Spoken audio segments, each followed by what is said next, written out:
Located in the town of Jedburgh in the Scottish borders, you will find this magnificent building.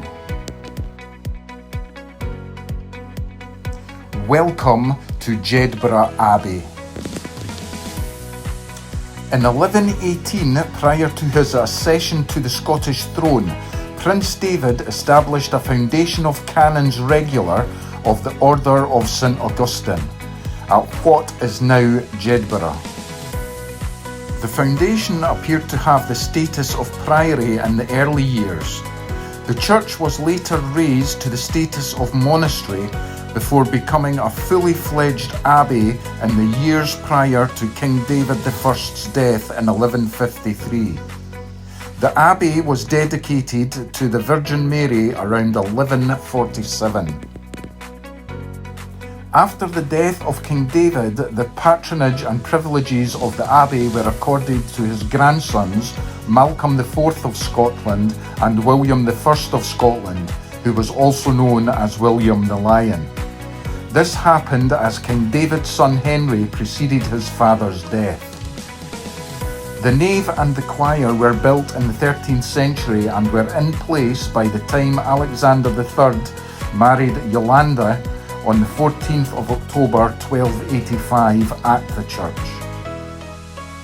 The Great Abbey was said to contain the finery of the best Norman and early English architecture. As well as lands and chapels in southern Scotland, Jedburgh Abbey owned great lands in Northumberland. In 1296, the Abbot of Jedburgh swore fealty to King Edward I of England at Berwick-upon-Tweed.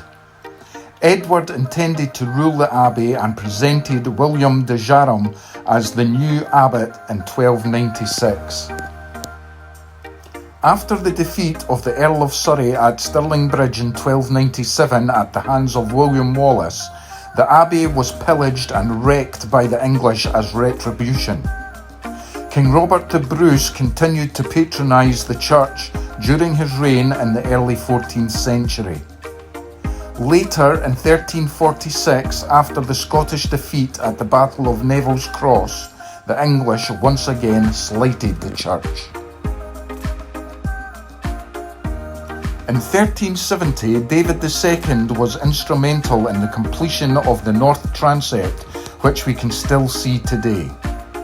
The abbey faced more torture and destruction in 1410, 1416 and by the Earl of Warwick in 1464. In 1523, the abbey and town were set ablaze by the Earl of Surrey. The abbey again faced more indignity by the Earl of Hertford in 1544.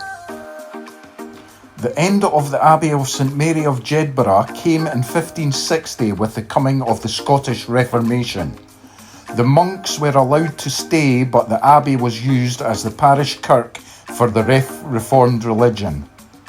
By 1871, the abbey was considered unsafe and a new parish church was built.